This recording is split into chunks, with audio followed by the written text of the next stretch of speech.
home. When I had to fight them in school. When I wanted to go to the movies, and they didn't want our communities in the movie theater.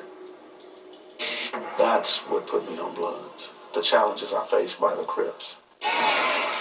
Townsend and other Bloods had something the Crips didn't: unity.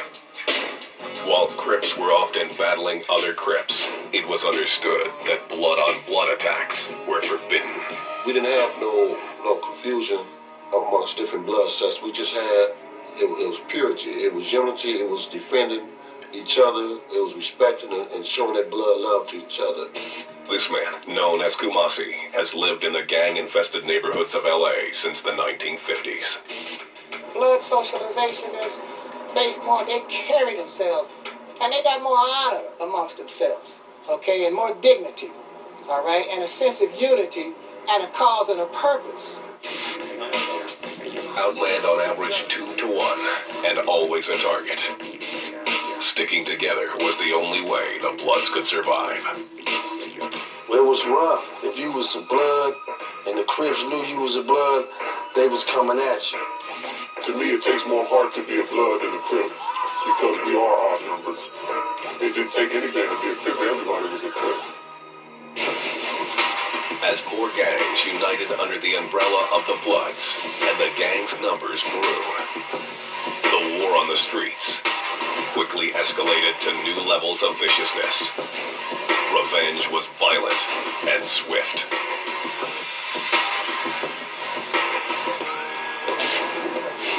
South Central, 1984.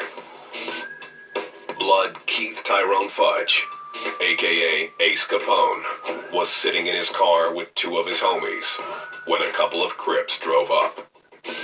One of the Crips pulled a gun and stole Capone's car. Capone vowed to get even. Hours later, a party was raging in the center of Crip territory on 54th Street in South Central Los Angeles. Around 9:30 p.m., 2 cars parked in front of the house. 2 men emerged, one sporting a shotgun, the other a rifle.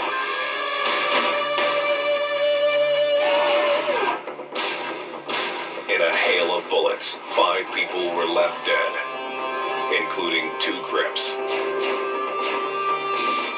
and a 13-year-old girl. Capone was eventually sentenced to death for the murders. The attack, known as the 54th Street Massacre, was part of a new style of gang warfare that sprang up in the 1980s. Toting guns and spree killing became the norm. It's do or die.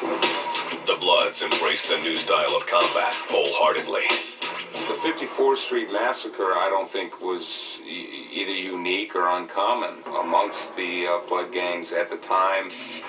We would come up to scenes like that all the time, and you'd have 6, 7, 8 victims laying there. The escalating war was due in part to a business opportunity.